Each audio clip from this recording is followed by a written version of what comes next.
Bismillahirrahmanirrahim. Assalamualaikum warahmatullahi wabarakatuh. Bismillahirrahmanirrahim. Alhamdulillahirabbil alamin. Wassalatu wassalamu ala sayyidil mursalin sayyidina wa maulana Muhammad wa ala alihi wa ashabihi ajma'in wa la hawla wa la quwwata illa billahil aliyyil azim. اللهم افتح لنا حكمتك وانشر علينا رحمتك من خزائن رحمتك يا أرحم الراحمين. اللهم افتح لنا فتوح العارفين واجعلنا من العلماء العاملين واجعل أعمالنا خالصة لوجهك الكريم. اللهم انفعنا بما علمتنا وعلمنا ما ينفعنا وزدنا علما وارزقنا فهما. Alhamdulillah ala kulli hal wa na'udzu billahi min hali ahli nar. Sallallahu ala sayyidina Muhammad wa ala alihi wa ashabihi ajma'in walhamdulillahi rabbil alamin. Bapak Ibu sekalian, kita berada di bulan Rabiul Awal. Kita banyak-banyak salawat dulu ya. Ya Rabbi bil Mustafa balligh maqasidana waghfir lana ma madha ya wasi'al karami. Ya Rabbi bil Mustafa balligh maqasidana واغفر لنا ما مضى يا واسع الكرم. محمد سيد الكونين والثقلين والفارقين من عرب ومن عجم. يا ربي بالمصطفى بلغ مقاصدنا واغفر لنا ما مضى يا واسع الكرم. نبينا الأمير النهي فلا أحد أبر في قول لا منه ولا نعمي. يا ربي بالمصطفى بلغ مقاصدنا واغفر لنا ما مضى يا واسع الكرم. هو الحبيب الذي ترجى شفاعته لكل هول من الأهوال مقتحم. يا ربي بالمصطفى بلغ مقاصدنا واغفر لنا ما مضى يا واسع الكرم. مولاي صل وسلم دائما أبدا على حبيبك خير الخلق كلهم. يا ربي بالمصطفى بلغ مقاصدنا واغفر لنا ما مضى يا واسع الكرم. يا ربي واجعل رجائي غير منعكس لديك واجعل حسابي غير منحزم. يا ربي بالمصطفى بلغ مقاصدنا واغفر لنا ما مضى يا واسع الكرم لنيتنا ولمقاصدنا للسلامة وللسعادة الدنيا والآخرة. الفاتحة. أعوذ بالله من الشيطان الرجيم. بسم الله الرحمن الرحيم. الحمد لله رب العالمين الرحمن الرحيم مالك يوم الدين إياك نعبد وإياك نستعين اهدنا الصراط المستقيم صراط الذين أنعمت عليهم غير المغضوب عليهم ولا الضالين آمين. Baik bapak-bapak, ibu-ibu, kita meneruskan ngaji Quran ya. Kan pekan pertama ya. Betul? Surat apa, ayat berapa kita? Atau bahaya?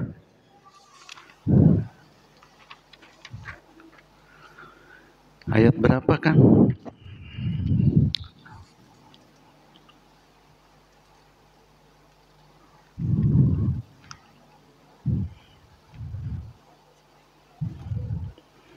Ayat 38. Betul enggak?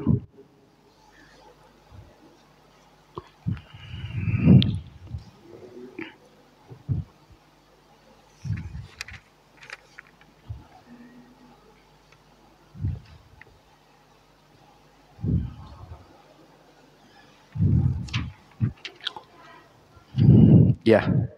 Ya 38 ya, betul? Kalau nggak salah. Ya salah juga nggak apa-apa lah. Kalau cuman ayatnya kan tetap ayat Quran juga. Kalau sudah diulang-ulang, kalau belum lompat dikit nggak apa-apa ya.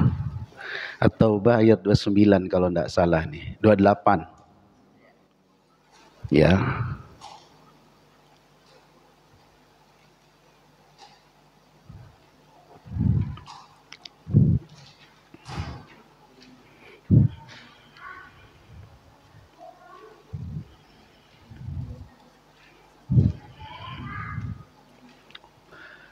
Ya ayyuhalladzina amanu ma lakum idza qila lakum infiru fi sabilillahi tsaqaltum ilal ard. Ya, itu ya. Udah ketemu ayat 38. Ya ayyuhalladzina amanu ma lakum idza qila lakum infiru fi sabilillahi tsaqaltum ilal ard. Sudah ya? أعوذ بالله من الشيطان الرجيم.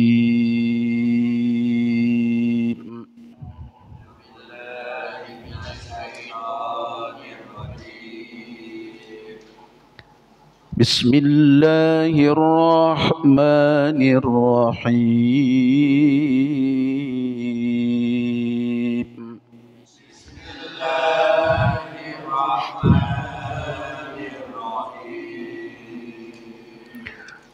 يا أيها الذين آمنوا ما لكم إذا قيل لكم انفروا في سبيل الله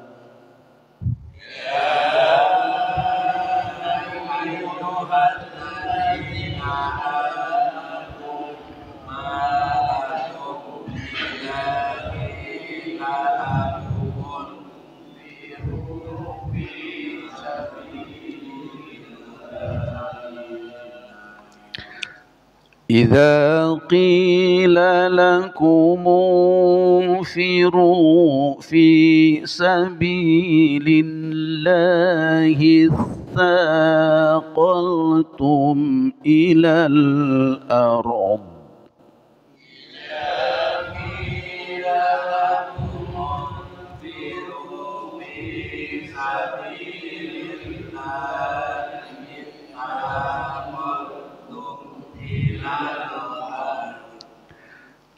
أرضيتم بالحياة الدنيا من الآخرة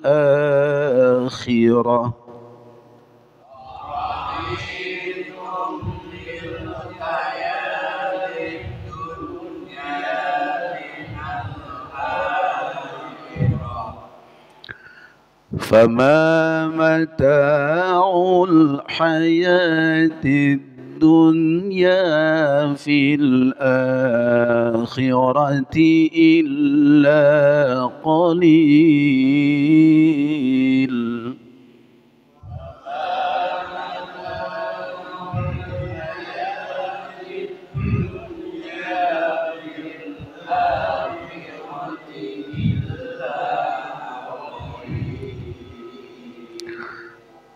إلا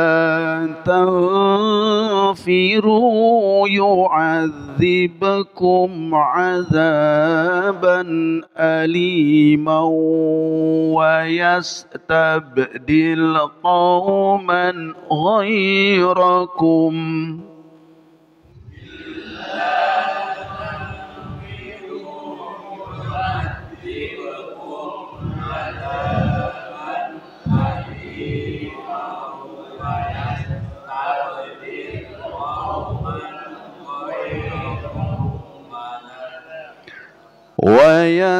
ويستبدل قوما غيركم ولا تضروه شيئا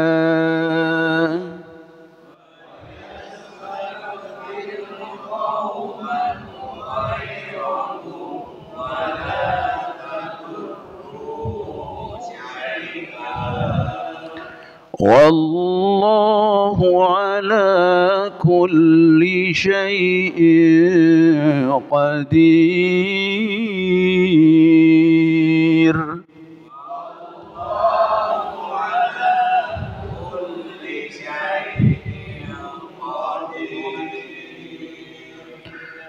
إلا تنصروه فقد نصره الله إذ أخرجه الذين كفروا ثاني اثنين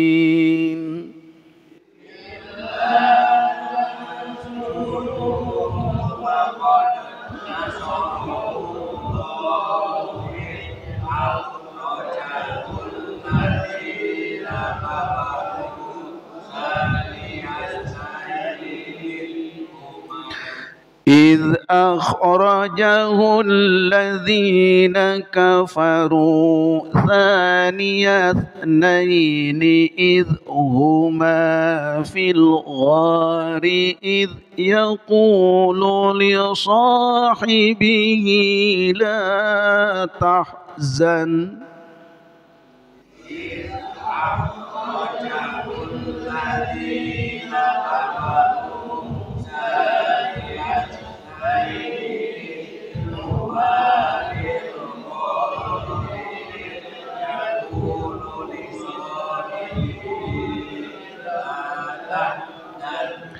إذ يقول لصاحبه لا تحزن إن الله معنا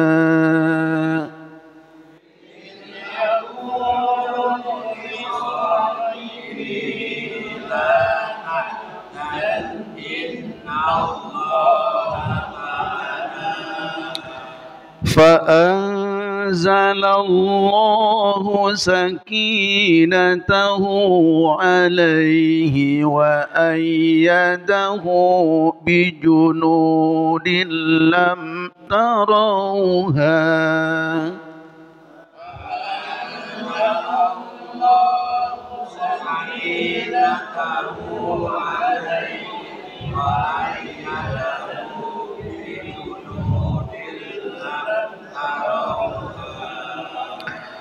وأيده بجنود لم تروها وجعل كلمة الذين كفروا السفلى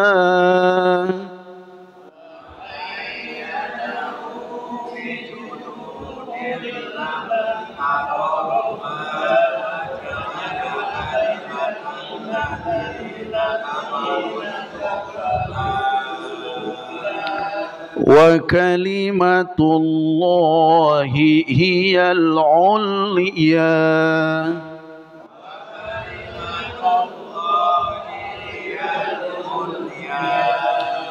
والله عزيز حكيم.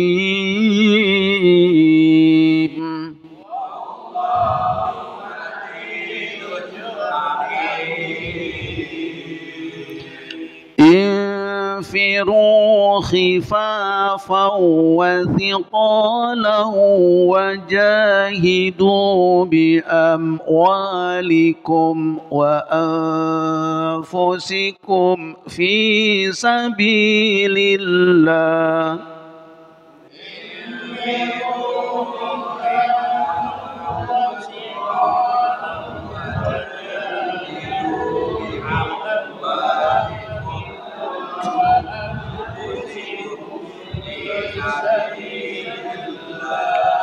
ذلكم خير لكم إن كنتم تعلمون.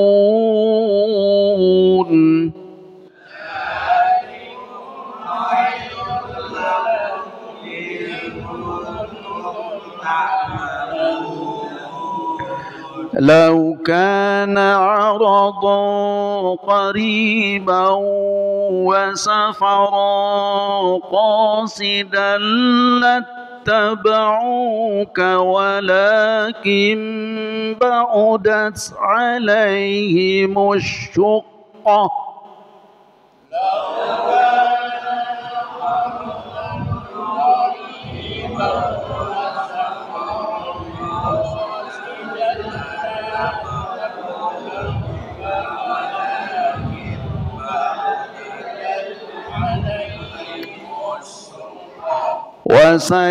وسيحلفون بالله لو استطعنا لخرجنا معكم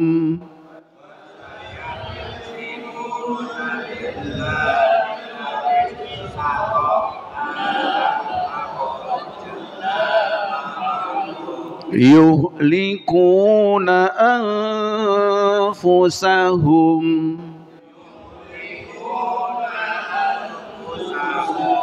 والله يعلم إنهم لكاذبون.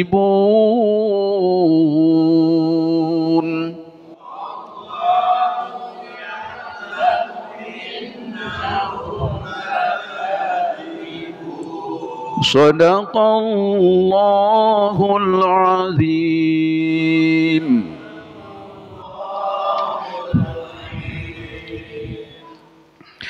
أعوذ بالله من الشيطان الرجيم. بسم الله الرحمن الرحيم.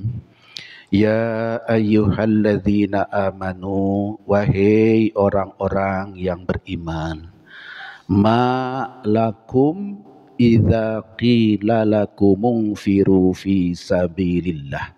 Mengapa lakum bagi kalian itu, mengapa pula kalian itu, idza qila jika dikatakan lakum kepada kalian, infiru fi sabilillah, berangkatlah kalian berjuang berperang di jalan Allah. Atsa qultum, kalian merasa berat lalu mau tinggal saja, diam saja, fil ilal ardi, di rumah, di bumi. Jadi ini menegur sahabat-sahabat zaman Rasulullah yang belum kuat imannya. Kalau diminta berjuang, perjuangan yang berat, mempertahankan agama dari serangan musuh, banyak yang ogah, banyak yang gak mau, banyak yang males. Ini terutama ketika perangnya itu kelihatan berat sekali. Ada beberapa perang yang sangat berat. Di antaranya perang Hunain itu berat. Perjalanan jauh, musim panas. Ya, jauh, musuhnya Romawi, punya pasukan besar. Maka ketika Rasul komandokan, banyak orang yang pada enggan. Ditambah lagi di Madinah mau panen kurma. Mending panen, mending perang. Kalau panen dapat buah-buahan, dijual untung. Perang belum tentu. Nah, jadi waktu itu banyak yang sahabat yang enggan. Padahal ancaman dari utara, dari Romawi itu sudah mengancam. Maka kepada yang malas ditegur oleh ayat ini. Kenapa kalian itu ketika diperintahkan kalian harus berangkat mempertahankan agama, kok kamu berat ya? Kamu maunya diem aja, nggak mau berjuang. Nah, araditum bil hayatid dunya, apakah kalian lebih ridho terhadap kehidupan dunia? Ini betul-betul ujian ya, ujian orang beriman nih. Mau pilih apa nih? Pilih panen, dapat duit banyak, atau pilih berjuang mempertahankan agama? Kalau Bapak begitu mau pilih mana, Pak?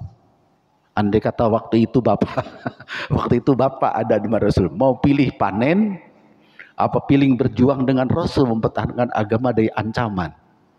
Oh, perang dong, cakep dah. Pokoknya Al-Hikmah cakep dah. Insya Allah itu ya. Jadi ini zaman dulu kisahnya. Maka ditegur, kamu milih dunia ya. Araditum bil hayat, kamu ridhonya terhadap kehidupan dunia ya. Minal akhirah, dibanding dengan akhirat ya. Gitu ya. Oh enggak dong. Bagi yang beriman siap ya Rasulullah. Panen menantilah. Yang ngasih rezeki juga Allah kok. Enggak sekarang juga nanti bisa panen lagi. Yuk perang dulu gitu. Tapi orang munafik itu biasanya enggak. Milihnya banyak alasan itu. Banyak alasan. Ini maka ditegur oleh itu ya. Fama mataul hayatid dunya. Lalu Allah mengingatkan fama, maka tidaklah mataul hayatid dunya, kesenangan hidup dunia itu fil akhirati, dibanding akhirat, illa qalil, kecuali kecil. Kesenangan dunia itu kecil. Ini urusan akhirat serius, urusan besar. Ini ukuran iman nih. Sampai sekarang juga manusia itu yang banyak yang milih dunia daripada akhirat ini. Berarti ini hatinya belum mantap nih. Harus akhirat nomor satu itu. Dunia itu sebagai penunjangnya. Penunjang menurut akhirat, bukan tujuan pokok. Dunia itu paling jadi tujuan perantara namanya Pak.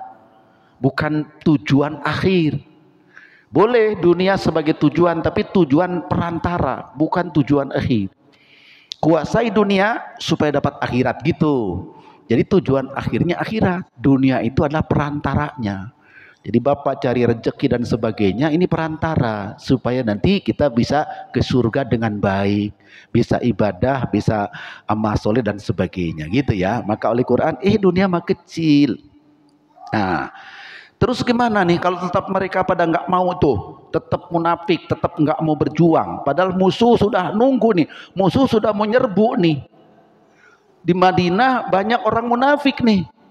Gimana kalau sampai tidak ada yang tidak ikut komando Rasul, gimana? Nah, kata ayat nih, illa jika tidak tangfiru, illa jika tidak tangfiru, kalian siap untuk berjuang, yu'adzibkum, awas, Allah akan azab kalian, azaban alima, dengan azab yang keras, azab yang pedih. Kamu tidak berjuang agama, kamu akan dapat azab.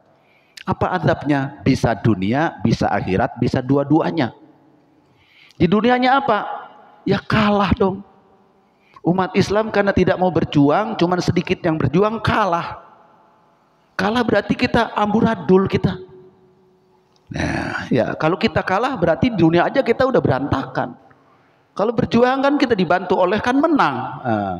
contoh nih mungkin pilihan waktu tahun 65 itu ya. PKI itu kan sudah masuk kemana-mana itu. Di setiap bidang itu, di militer sudah masuk, di kepolisian masuk, di pegawai negeri sudah masuk. Itu zaman tahun 65 PKI itu. Maka mereka berani itu menculik 7 pahlawan revolusi, 6 di antaranya jenderal. Nah, andai kata tentara waktu itu tidak berani menumpas, karena akhirnya kita lah rusak semuanya, dikomuniskan semua. Tapi alhamdulillah bangkit itu, rakyat bangkit tidak takut. Padahal itu PKI itu udah kuat Pak, udah kuat itu, sudah terkuat di dunia setelah Rusia. Terkuat di dunia Indonesia ini setelah itu tahun 65. Sudah ada angkatan kelima Pak. Di Indonesia angkatan kelima dipersenjatai dari Cina. Ya, senjata otomatisnya Chung namanya itu. Mirip AK, kalau AK dari Rusia. Chung dari Cina itu, tahun 65 itu. Di mana-mana udah seluruh Indonesia ini sudah orang-orang PKI sudah kuat. Begitu dia mengadakan kudeta, Allah tolong karena kita berani, Pak Harto berani, Banser berani, begitu Banser berani itu ya. Kemudian umat Islam berani lawan. Alhamdulillah kita menang gitu. Jadi kalau tidak berani kita akan hancur. Justru kalau berani kita selamat, tidak berani kita hancur. Hancur itu azab itu. Azab di dunia. Kalau kita hancur-hancuran dijajah orang lain itu namanya azab, azab dunia. Di akhirat karena imannya tidak mantap akan dapat azab lagi. Nauzubillah min dzalik tuh. Jadi kata Al-Qur'an, illa jika tidak tangfiru kalian siap berangkat yu'adzibkum, Allah akan mengazab kalian azaban alima, dengan azab yang pedih. Dan bisa saja wayastabdil qauman ghairakum, dan bisa saja kamu lenyap lalu Allah ganti dengan kaum yang baru. Wayastabdil, dan Allah bisa mengganti kauman dengan kaum baru ghairakum, selain kalian.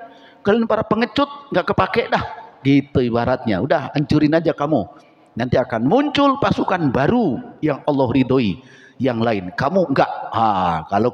Kalau waktu itu sahabat Rasulullah itu pada pengecut gitu ya. Wala tadurru syai', bagi Allah tidak ada kesulitan apa-apa.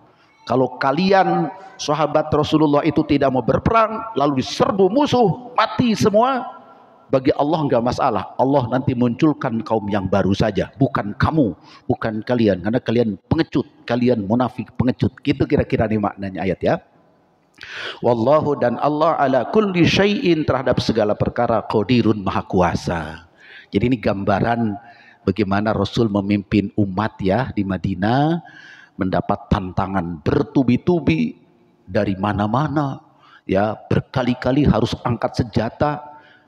Jadi luar biasa Rasulullah itunya, luar biasa. Itu diakui oleh dunia, pemimpin luar biasa dan sukses. Tantangannya macam-macam. Sambil membangun masyarakat yang tadinya jahiliyah, tadinya bodoh, tadinya buta huruf, kelakuannya suka ngerampok sana ngerampok sini, itu dibenahi akhlaknya. Dari luar lagi orang kafir mau nyerbu lagi, lawan juga. Coba Bapak bayangin, Rasulullah di segala bidang beliau harus menyelesaikan di Madinah, itu luar biasa. Dan berhasil. Di Madinah cuma 10 tahun. Di Mekah kan 13 tahun bari akidah saja, menanamkan akidah.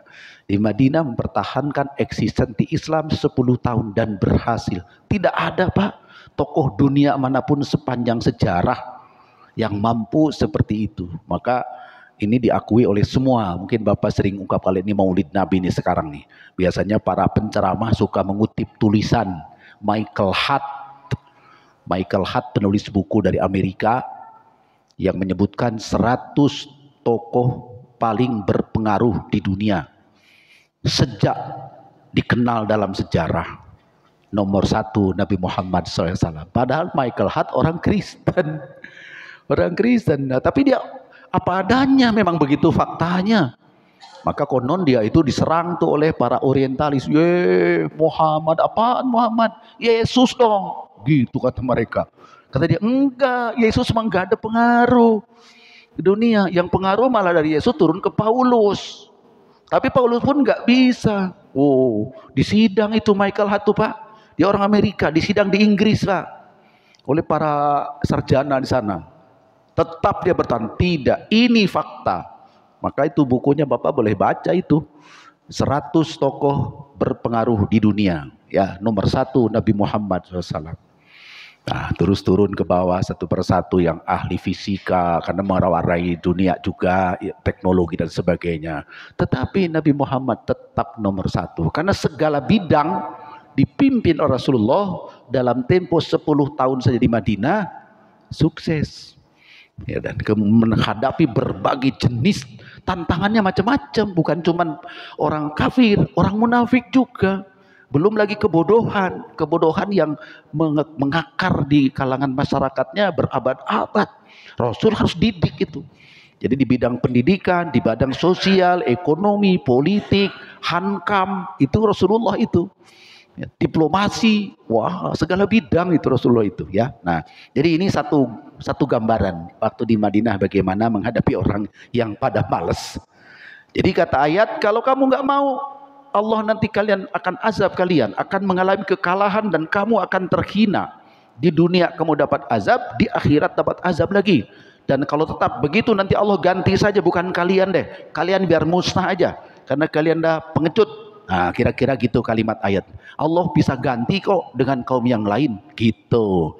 Kemudian ayat lain, illa jika tidak tangsuruhu, kamu tidak mau menolong Nabi Muhammad. Nah, karena perang itu Nabi Muhammad komandannya. Berarti panglima perangnya Nabi Muhammad, berarti harus ada pasukan. Nah, jadi pasukan itu kalau ikut perang sama dengan menolong Nabi Muhammad. Kenapa? Karena kalau semua tidak mau, Nabi Muhammad sendiri akan maju. Gitu Pak. Ketika harus berjuang itu, kalau yang lain tidak mau, Nabi Muhammad sendiri. Nah, jadi kalau ikut menjuang berarti menolong Nabi Muhammad. Itu salah satu kewajiban kita itu menolong Nabi Muhammad. Nah ini gambar. Illa jika tidak tangsuruhu, kamu tidak menolong Nabi Muhammad dalam perjuangan itu, faqad nasarahullah, maka ketahuilah Allah pernah menolong langsung Nabi Muhammad tanpa orang lain. Faqad nasarahu, maka sungguh telah menolong Nabi Muhammad. Siapa Allah? Allah langsung menolong id ketika akhrajahu, mengusir Nabi Muhammad alladzina kafaru, orang-orang kafir Mekah. Tsaniyasnain, lalu Nabi Muhammad cuman berdua saja, yaitu hijrah. Tidak, yang lain tidak ada yang nolong Nabi Muhammad. Waktu kan Nabi Muhammad sudah divonis mati itu. Mau dibunuh Nabi Muhammad itu. Sudah diputuskan oleh 100 tokoh Quraisy dari berbagai suku. Muhammad tangkap, bunuh. Itu sudah sepakat. Siapkan tim yang akan menangkapnya. Gitu. Akhirnya sudah siap. Berarti siapa yang membentengi Rasul? Tidak ada kecuali Allah. Maka dikatakan tsaniyasnaini, cuman duaan Nabi Muhammad, yaitu dengan Abu Bakar nih, cuman duaan. Yang lain enggak, lain udah berangkat duluan ke Madinah. Lainnya lagi dia pada ngumpet juga. Ini pertolongan langsung dari Allah ketika hijrah. Idhuma, ketika yang dua orang itu, yaitu Nabi Muhammad dan Sayyidina Abu Bakar, fil ghari, sedang di dalam gua Sur. Pasukannya datang ke situ, siap dengan senjatanya mau membunuh Rasulullah. Udah di depan gua, depan mulut gua itu. Kalau di Sunda pakai hak, guha. Kalau orang Sunda guha. Kalau Indonesia gua ya. Orang Betawi gue, ya lain lagi. Makanya kadang-kadang kagok saya bilang gua itu. Kalau bilang guanya Betawi atau apa? Ya, orang Sunda mah guha, pakai hak tuh, guha. Yang lubang di dalam tanah itu namanya guha kalau orang Sunda itu. Kalau Jawa apa nih Pak? Gua. Nah, gua Jawa. Ya gua lah. Ghar, bahasa Arabnya ghar. Ketika dua orang itu dalam guha, idh yaqulu, ketika berkata li sahibihi, kepada sahabatnya sedang duaan nih. La tahzan innallaha ma'ana. Kau jangan khawatir Allah beserta kita. Jadi itu pasukan di depan mulut gua, sudah bawa senjata, ada panah, ada pedang, ada apa, sudah mundar-mandir di depan pintu gua. Guhanya nggak dalam, nggak kayak guha Pamijahan. Gua Pamijahan 1 kilo ke dalam. Ini gua sedikit, cuplek guanya itu. Jadi kalau nunduk kelihatan orang di situ itu, Nabi Muhammad itu. Nah, ketika 2 orang sedang di guha, itu orang pasukan yang akan membunuh Rasul sudah mundar-mandir di depannya. Sayyidina Abu Bakar itu gelisah, takut juga. Sebagai manusia dia takut, tapi Rasul mengatakan la tahzan innallaha, kamu jangan takut, Allah beserta kita. Jadi ini Allah langsung yang nolong nih. Fa anzalallahu sakinatahu, maka Allah menurunkan ketenangannya alaihi, kepada beliau Nabi Muhammad, juga kepada Abu Bakar As-Siddiq, wa ayyadahu, dan Allah memperkuat beliau binyunudin, dengan tentara lam tarauha, yang tidak kelihatan. Jadi berarti Allah mampu kok. Kalau Nabi Muhammad sendirian juga ditolong sama Allah aja bisa. Tetapi kenapa mengerahkan pasukan? Supaya pasukan dapat pahala gitu. Ya, kalau Nabi Muhammad sendirian dibantu Allah itu bisa itu. Tapi diajaknya para sahabat berjuang supaya para pejabat juga, para sahabat juga mendapat pahala kebaikan. Bahkan bukan cuma pahala kecil-kecilan, pahala besar sebagai pejuang fisabilillah. Maka diajaklah yang lain. Jadi itu perjuangan itu pada akhirnya menjadi kemuliaan bagi masing-masing yang melakukannya. Bukan semata-mata Rasulullah perlu banget karena Rasulullah bisa dibantu oleh Allah, tetapi mengajarkan supaya semua rata mendapat kebaikan. Kemudian wa ja'ala, dan Allah menjadikan kalimatal ladzina kafaru, kalimat orang-orang kafir, as-sufla, menjadi rendah. Artinya kekufuran itu kalah. Wa kalimatullahi hiyal ulia, kalimat Allah tinggi, kalimat Allah menang. Oleh pertolongan Allah maka Islam menang. Wallahu, dan Allah azizun, maha perkasa, hakimun, dan maha bijaksana. Jadi ini gambaran masyarakat zaman Rasul dan para sahabat ya. Ada yang sudah mantep, siap, apapun selalu siap. Ada yang masih angel ya, orang Jawa angel ya, agak susah gitu, kadang-kadang susah, kadang-kadang banyak alasan, kadang-kadang macam-macam. Nah ini gambaran, tapi luar biasa begitu tekunnya Nabi Muhammad mengayomi sahabat, mengayomi pengikut yang macam-macam, ya pada akhirnya Rasulullah sukses ya.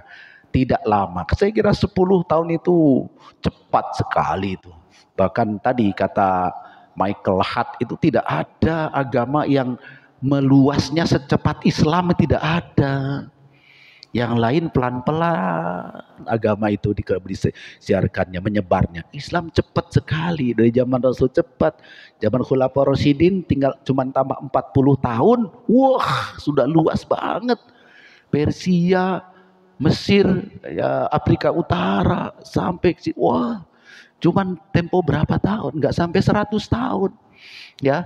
Itu adalah cepatnya ajaran Islam, dan itu bukan penjajahan, mohon dicamkan, bukan penjajahan, ini dakwah.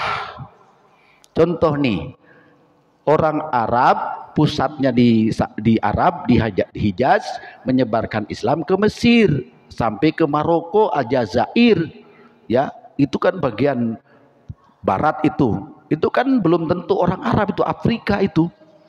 Tapi begitu Islam nyampe, mereka seneng karena ajarannya mencerahkan. Lalu menyebut diri, kami Arab nih, Arab Maroko gitu. Karena seneng ayat Qur'annya bahasa Arab, dipakai bahasa negara. Jadi bukan penjajahan, karena mereka seneng. Beda dong dengan menjajah, beda. Kalau menjajah itu orang asing datang, lalu keuntungannya diambil-ambil, kayak Belanda ke Indonesia. Belanda mau bangun negeri, tidak punya duit, Ambil dari Indonesia itu rempah-rempahnya diangkut, dijual jadi duit, pakai ngebangun. Itu menjajah namanya. Jepang juga sama. Kekayaan Indonesia dalam 3 tahun itu diserap karena dia butuh biaya untuk perang. Itu menjajah namanya. Kalau Islam nggak ada cerita menjajah. Ini jangan salah nih. Kadang-kadang zaman sekarang suka dipelintir itu. Islam ke Indonesia kemana-mana tidak menjajah, menyampaikan dakwah. Ini jalan keselamatan. Silahkan merdeka masing-masing. Indonesia tetap Indonesia, Malaysia tetap Malaysia, Mesir tetap Mesir. Cuman akidahnya, ajar agamanya memeluk agama Islam sebagai jalan keselamatan. Tidak ada nama penjajahan. Ini jangan salah ya. Karena kadang-kadang orang-orang yang mau melintir itu, wow, kita dijajah sama Arab. Makanya mana orang Arab menjadi sini, nggak ada.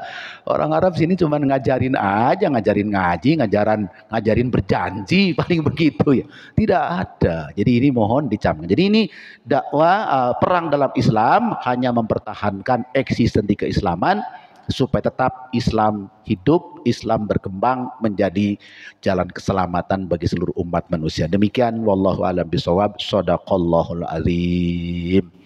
Allahumma rahamna bil Qur'an waj'alhu lana imama wa nura wa huda wa rahmah.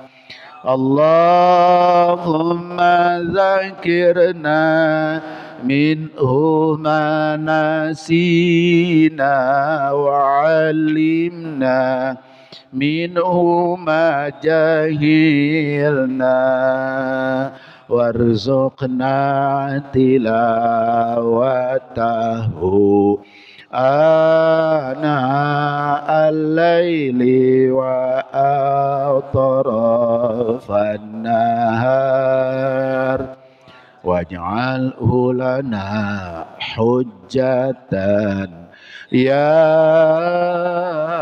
rabbal alamin. Wassallallahu ala sayyidina Muhammad wa ala alihi wa ashabihi ajma'in walhamdulillahi rabbil alamin. Wassalamualaikum warahmatullahi wabarakatuh.